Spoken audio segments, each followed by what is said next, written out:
All right, shalom, shalom. Shalom. First and foremost, we want to give all praise, honor, and glory to Yahweh, Yahweh, Bahashem, Yahushua, Bahashem, Hakadosh. double honors to our apostles and the elders of Great Millstone and Ruwell. Peace and blessings and much salutation to you, elect Akim, across the four winds of this earth. All right, kicking this word in sincerity and in truth. Shalom to the believers that are out there. All right, those that help aid within whatever fashion that believe in the testimony that we give out through the spirit and power of Yahweh, Bahashem, Yahushua. All right, another day we're here. I got the priest Tazama and the priest Qadar, and we're gonna go into a lesson. The brother Tazama put a lesson together, going into pretty much how we ought not to worry. All right, and being within this flesh, there's times that you could worry about certain things. You know, we were subjects being created for vanity's sake. That's right. And we were formed in a womb in iniquity. That's right. So there's certain worldly, carnal things that you're gonna feel, but we have to continually believe and continually keep it in our mental Rolodex that the Lord is there for us and He can intervene and will intervene just like that. That's right. You know, you got it, brother. No, you got Kodari got any points you want to make? I got that Psalms 55 for you. Go ahead, what? Start off with that. This is Psalm 55, verse 22.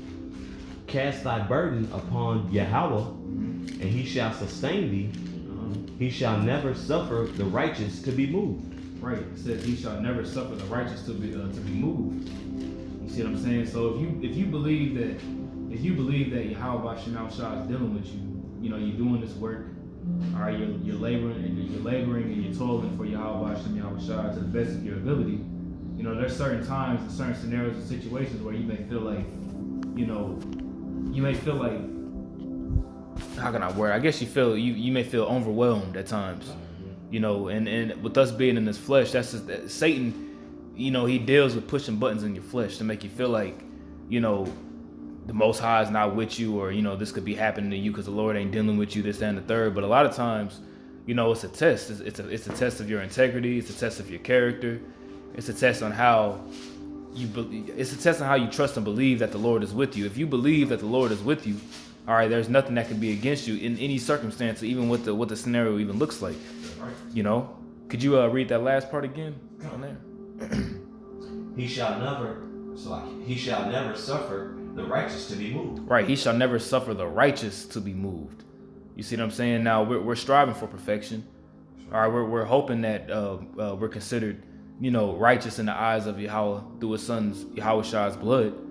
All right, but with that being said and that taking place, all right, he won't never suffer you to be moved to a point where you will feel like there's no point of return. That's right. You know, and these little things and these little nuances that we deal with on a daily basis are very, very small compared to certain things that are getting ready to come. So these little things that are happening right now through the Spirit, all right, it's just, it could be a chastening of the Lord. It could be made to make you stronger. You know, somebody want to hold Sirach 2? I got a quick precept for you, real quick, while you get in there, brother. Con, go ahead. Goes hand in hand with what you just said, man. Like we were gonna go through these things to get us prepared for bigger things. Ultimately, it's leading us at the end of the day. It's preparing us for glory. You remember we were in the wilderness for those 40 days and 40 nights, and you read it in Deuteronomy 8th chapter, where the Lord said we were gonna have to go through that. You know what I'm saying? He had pretty much placed that burden on us to chastise us and see how our mind were gonna be if we were willing to call on the Lord when we were going through those hardships. This is a period right now we're going through the same exact thing, man. So when we go through things and when things are presented the way, that's an opportunity to reflect and understand the Lord is with you, and also knowing that you're going through these things for a reason. That's right. You know, it's to glorify us at the end of the day. That's right. This is 2 Corinthians chapter 12, and I'm gonna read verse. Let me see here. So let's read verse 7. It says, "In least that it should be exalted above measure through the abundance of the revelation, there was given to me a thorn in the flesh, the messenger of Satan to buffet me, least I should be exalted above measure." Just going back to what you had stated earlier, there's times we're afflicted, going through certain things, but really it's getting us better, man. Yeah. All right, that way we're not exalted above measure. We don't puff up, get proud or anything like that, man. You know, and also too to keep us in a humble state that we can constantly pray on the Lord, and through supplication. What you go into supplication? Supplication goes into pretty much calling to the Lord in a very feeble, weak state. It means to beg, exactly. It keeps us in that state of mind. We go through that so we can beg to the Lord and fear the Lord, and He'll deliver us out of these situations. There's a little more to this though. it says, "For this thing I have besought thee the Lord thrice, that it might depart from me. And he said unto me, my grace is sufficient for thee, for my strength is made perfect in weakness."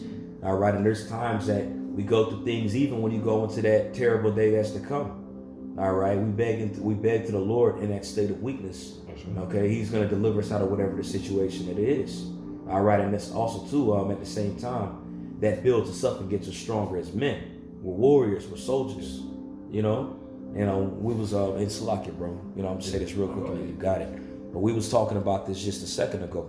You know, before we start the lesson, going into how we are warriors, and when you're a warrior, all right, when you're a soldier, whatever the case is, yeah, you don't want to be entertained with the affairs of the world or worry about it.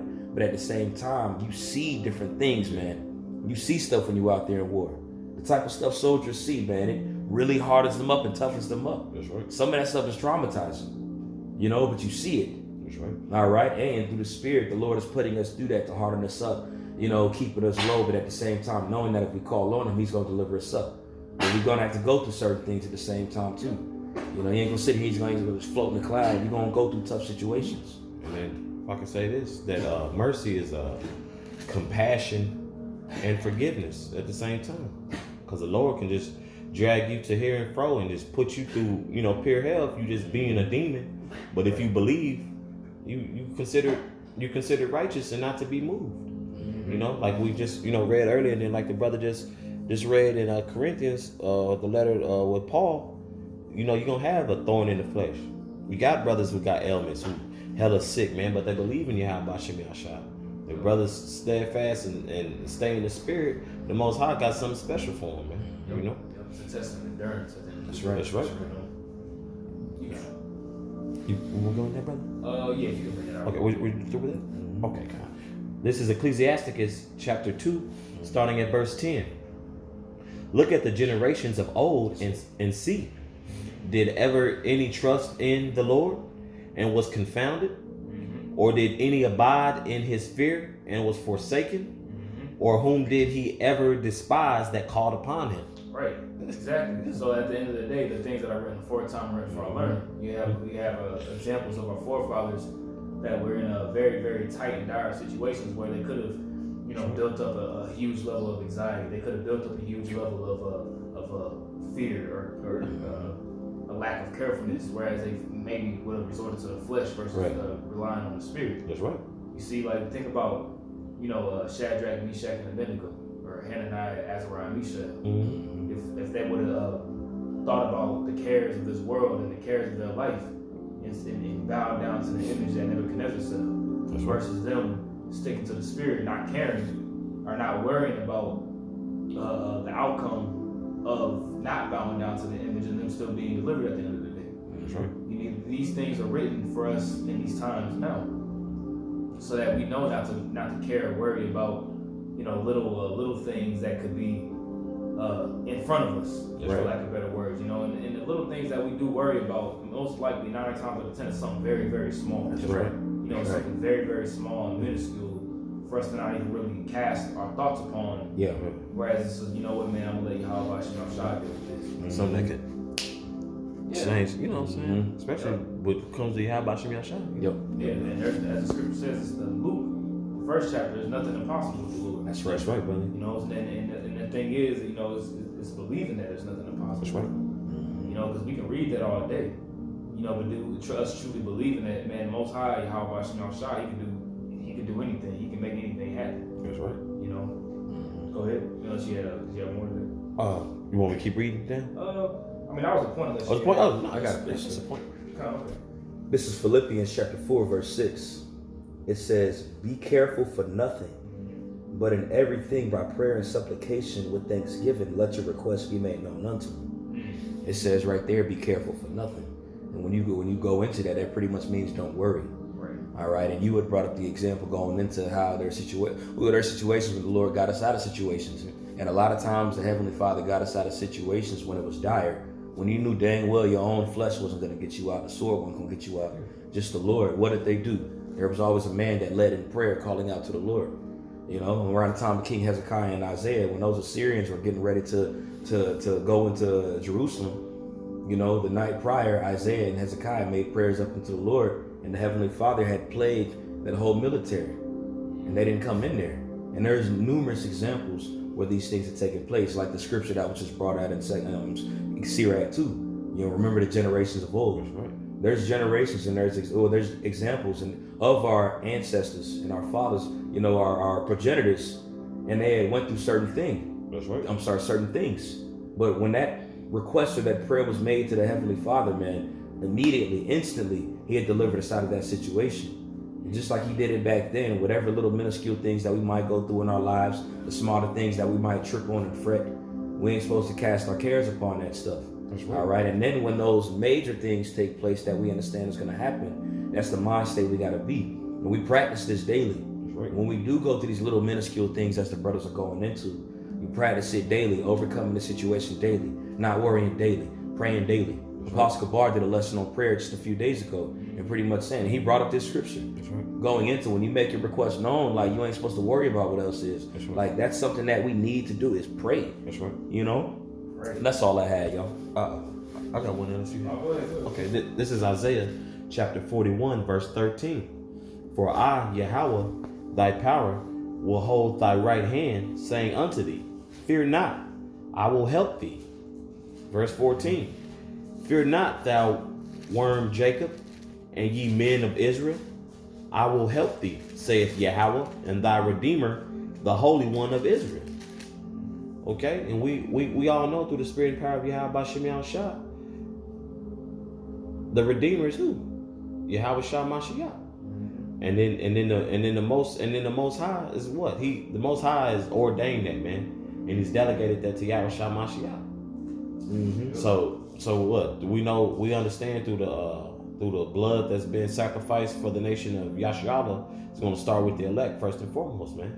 So we know that wasn't done out of just to make things seem like how can I explain it? Mysterious. Nah, man. It's a plan that Yahweh Bashim Shah had, man. It was like, look, this is gonna go from point A to point B. It is gonna be somewhat mysterious, but the mysteriousness is being shown to the elect. Mm-hmm. Because when you do read the scriptures, you're like, man, like I wonder, man, the Most High really, but through the spirit and power of Yahweh Shemiah Shah, Daniel's belief, he was in the lion's den. Yeah. You know what I'm saying? Like, he was there. Yeah. Yes, King David was killing thousands of heathens and Edomites. And when you read, if I may say, I didn't mean to cut you off. When you read when you read Psalm 18, what did King David do? He glorified the Lord and said, Dawadi Yahweh, roughly paraphrasing, Dawadi Yahweh by Shemai Shah for giving me the strength to bend bows of steel. That's right. To give me hinds feet to lead, to teach my fingers to fight. That's right. You know what I'm saying? He didn't worry. He wasn't worried about his. There was times where he wrote about his certain circumstances and scenarios. Yeah. But at the end of the day, when you read those songs, did it end with him just wallowing in his sorrow, or did it end with him praising the Lord? That's right. It's like you could. Oh no, you good. That's a great point. Yeah. That's like the key thing. That's like the key thing of the lesson, like the brother said.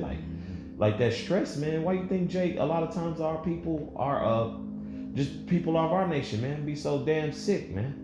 Of course, a horrible diet, but at the same time, stress. Mm-hmm. You sitting there worrying about bills. You sitting there worrying about your job. You sitting there worrying how you gonna pay this car note. You worrying about this mortgage. Mm-hmm. You know what I'm saying? That's hell, man. Yeah. That's complete hell. But if you sincerely believe on Yahweh by Shemiah Shah, man, he gonna find a way, man. Yeah. Right. If you believe. That's all I had on that.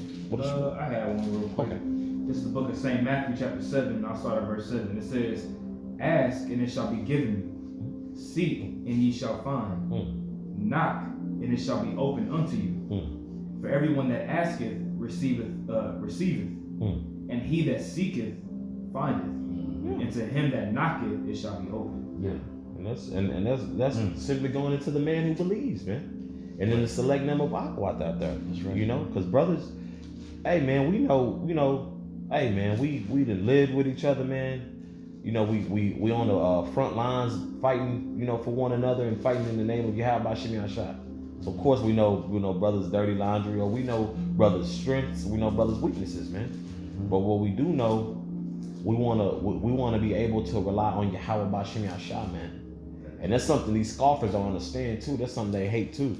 And we don't lean towards being carnal. You know what I'm saying? Because in this society they teach you to be carnal as hell. Get a gun. Do everything else but seek out Yahweh Bashim Yahshua, man. That's what our people are big on.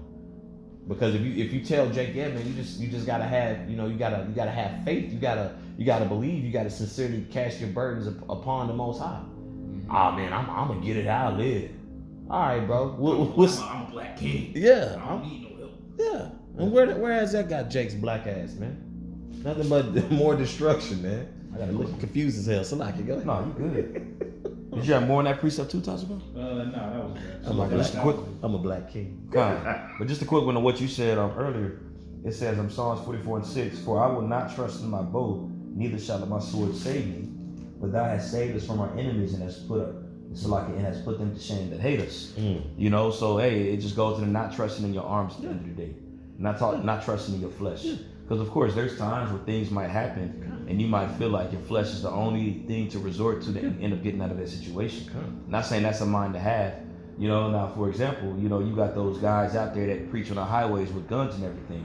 That's not prudent. It's not wise.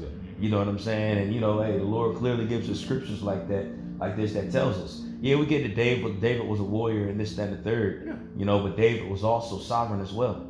He was preparing us to be a sovereign nation. That's right. All right, and plus too, right now we're in the age of faith where we're in a time right now. It's never been about seeing anyway, but there was times where the Heavenly Father had delivered us in very immense ways. That's right. And they had literally seen it, and that was things that helped enhance our faith. That's right. We're in a time right now where the Lord is working. That's right. All right, but hey, it even goes to the scriptures about the ancient men inquiring about us in these last days. That's right. That said they haven't seen no prophet. They haven't seen this, that, and the third. How shall they believe? That's right. I believe that's written up in the book of Ezra. That's right. All right, Second Ezra, first and second chapter.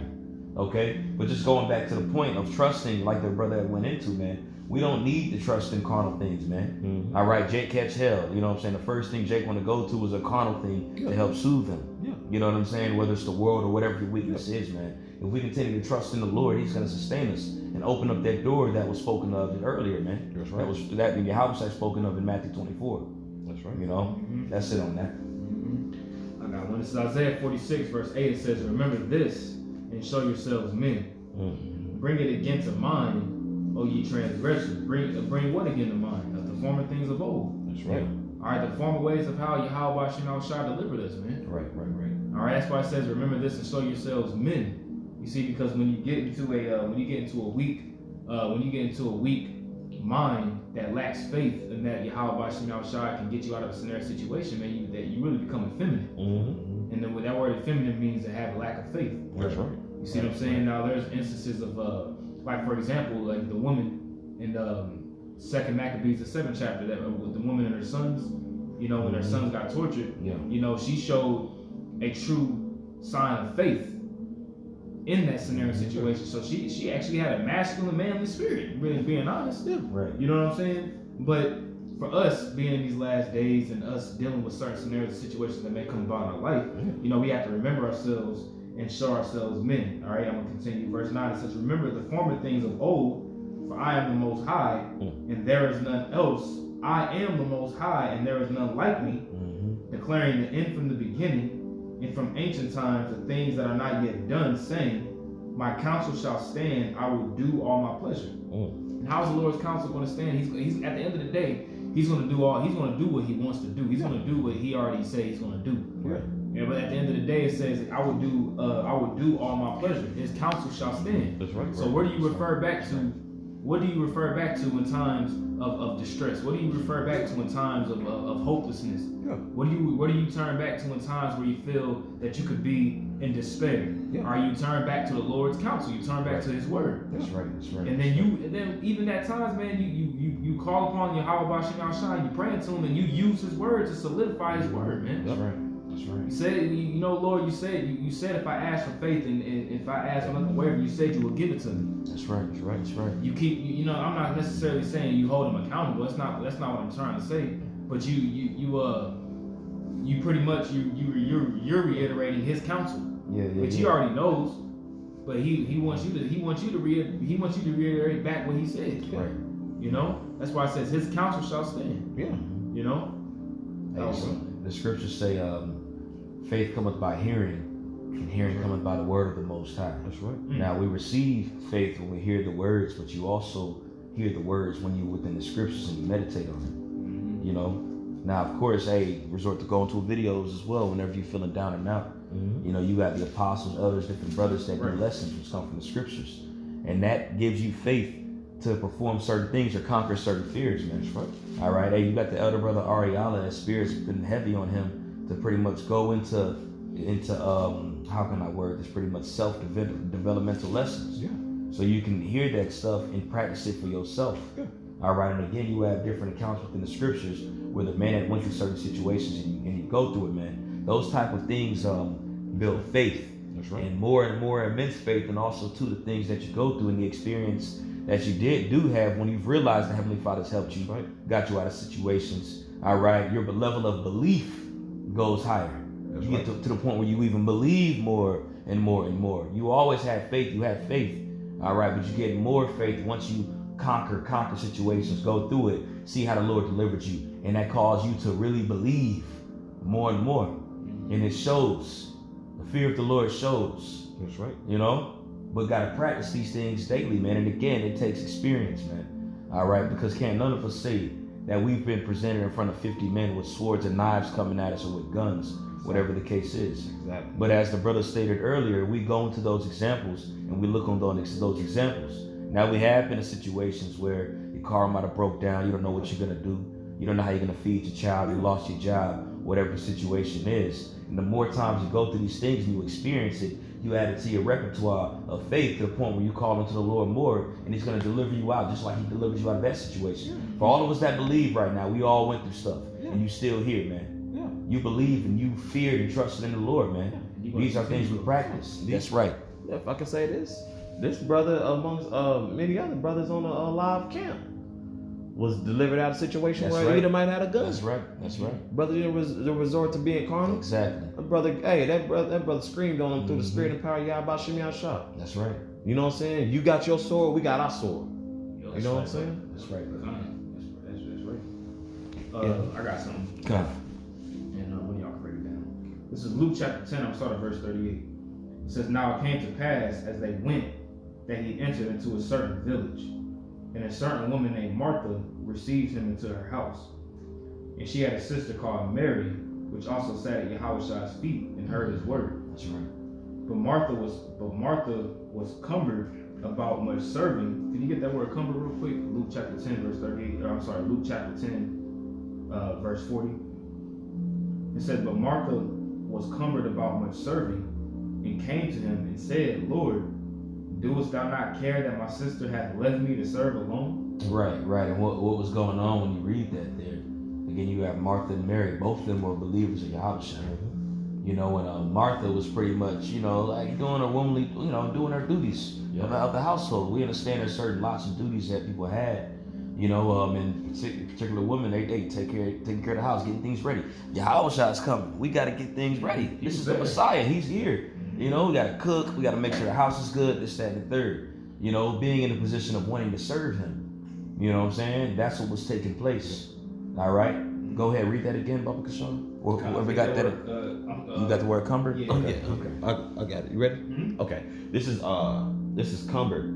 This is the Greek word for it in the lexicon. This is G4049, and the word in the Greek is perispio, and the outline biblical usage is to draw around, to draw away, distract. To be distracted. Mm-hmm. Now, was Martha, in this instance, was Martha doing anything wrong for sake? Absolutely not. No, she wasn't doing anything wrong. She was making, like the priest said, she was making sure that the house was nice, probably cooking food, because at that time, the woman was pretty much served the guest that was there, he was pretty much the waiter, if you will. But what was Mary doing? Mary was sitting at Yahweh's feet, and what it says particularly, she says, and heard his word. Yep. But Martha was busy about doing other things, right? Is there any more definition? Yeah, to be driven about mentally, to be distracted, to be overoccupied, too busy about a thing.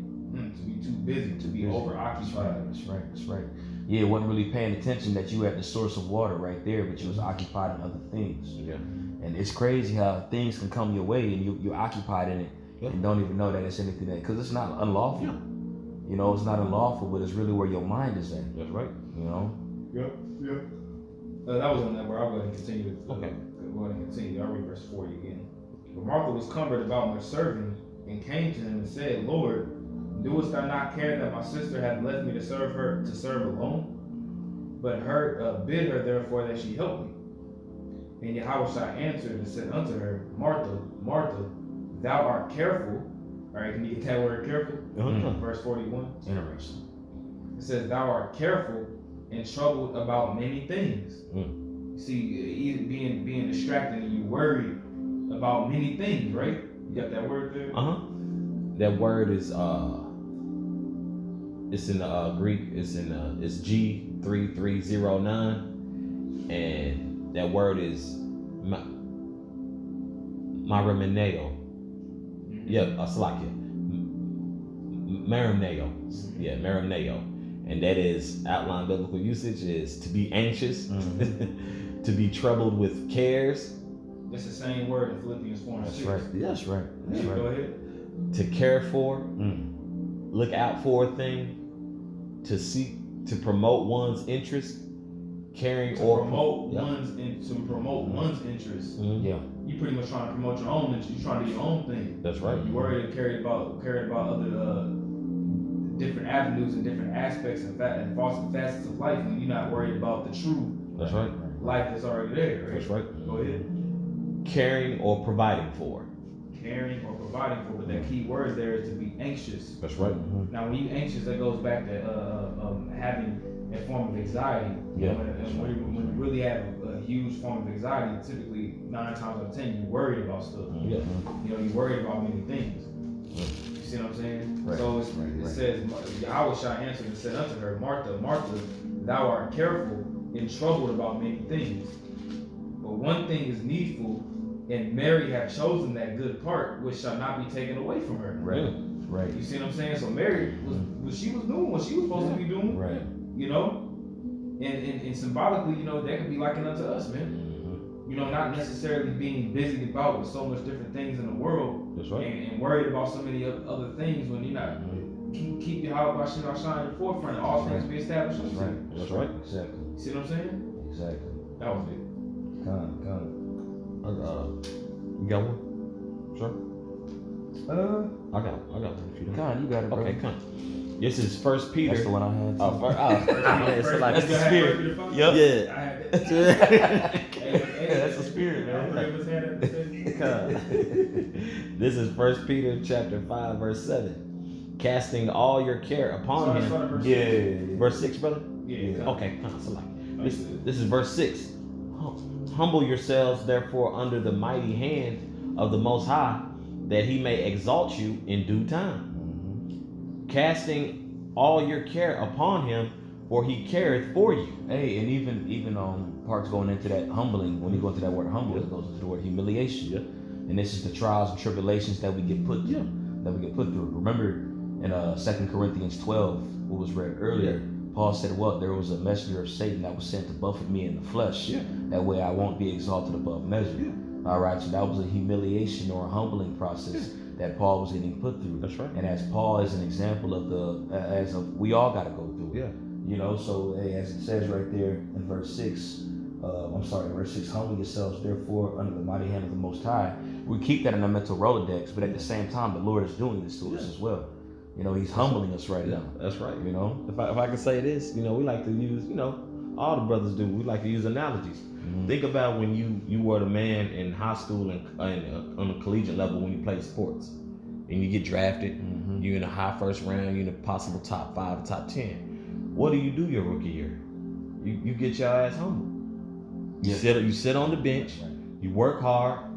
You may get some playing time, or you may not. But in due time, Your number's called, and what happens? You get exalted. That's right. You start getting more playing time. Other guys' career may be on the decline. Guess what? You move in the starting lineup. Right. Guess what? You playing so well, you may be an all-star reserve or a Pro Bowler. That's right. Guess what? You get a contract extension. That's what we working for towards Yahweh Bashem Yahshua. Yeah. You know what I'm saying? Right. Come in humble. We've always talked about this, man. Everybody see the apostles and the elders, bro, been putting in work. That's why they able to call the shots through the spirit and power of Yahweh Bashem Yahshua. You know what I'm saying? Right. And they don't boast. Apostle Tahar and Apostle Gabar, Apostle Rakai, Apostle Ramlab, and the other elders, man, they don't put out decrees just cause. They do it for the benefit of your well-being. You know what I'm saying? Right. And it's so we've had to show, humility. Well, bro, and be feeling good as hell after that order was made. Now your ass out of trouble. Right. You know what I'm saying? That's So it's just an example, They confident in the spirit. Yeah, come. I got it real quick. It's my last one. This is Sirach 38, verse. Let's see. I'll just read verse 20. I'll start at verse 20 actually. Verse 20.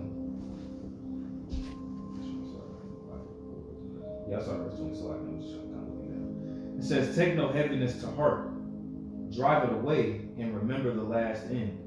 All right, so the heaviness things that may come to our mind, man, it says you don't take it to mind. Now, granted, you may have times and instances where you may be irritated. Yeah. You know what I'm saying? Like I just a testimony. I had that issue this morning. I was frustrated. I was thinking about this is the reason why I wanted to do this lesson. I was frustrated and worried about certain things. You know what I'm saying? And I had to get in my car. I had to go get something. I had to curse myself out in the car. Like, man, what the fuck am I worried about, man? You know what I'm saying? If I believe that Yahweh Bashem Yahshua, if he's with me, why am I worried about these little small nuances that are happening? You know what I'm saying? Like I don't need to be worried about all that, right? And it says, remember the last end. At the end of the day, like the scripture says, if the Most High before you, who could be against you? That's right. All things work together for the good for them that are the called according to His purpose. So even if it looks like it may be bad, at the end of the day, it's going to be working together for your good, for your benefit. That's right. Hey, that's right. In Psalm 68, it says, "Blessed be Yahweh Bashem Yahshua, who daily loadeth us with benefits." So there's always benefits that we receive when we go through certain things, certain good things that happen to us, and certain hardships that happen to us. Right. It's always those benefits that are there that we have to pretty much see and scope out and acknowledge and pray into the Lord afterwards. Like you brought the example of when you're going through the men of old. When you read the Psalms, David always went through the hard situations, but he always ended off in glory in the Lord. That's right. And he was exalted above measure. Yep. Verse 24. We'll jump down to verse 24. "The wisdom of a learned man comes by opportunity of leisure, and he that hath little business shall become wise." That's it. How can he get wisdom that holdeth the plow, and that glorieth in the goad, that driveth oxen, and is occupied in their labors, and whose talk is of bullocks? He giveth his mind to make furrows, and is diligent to give the kind fodder. All right, so pretty much this goes into somebody that's not going to gain wisdom and gain knowledge and understanding. That's occupied in various different things. That's right. And those various different things that you could be occupied in, it could strive your mind away from Yahweh. Right. That's right. Just like that instance with Martha, Mary, and Yahweh at the house. You see, that's why it says, "He that has little business shall become wise." That's right. If you're not worried about this, that, and the third, you're not worried about all these other kinds of things, man. You become wise in Yahweh Bashem Yahweh. That's right. But that was it on mine. Did you have anything else? No, brother. Did you have anything else? Nah, that's good, brother. Hey, so with that, Lord willing, this lesson was edifying to the elect. We want to give all praises, honor, and glory to Yahweh, Bahashem, Yahushai, Bahashem, Rakah, double honors to our apostles and our elders and brave millstones, taught us His truth, and much peace, love, and salutation to the elect. Shalom. Shalom.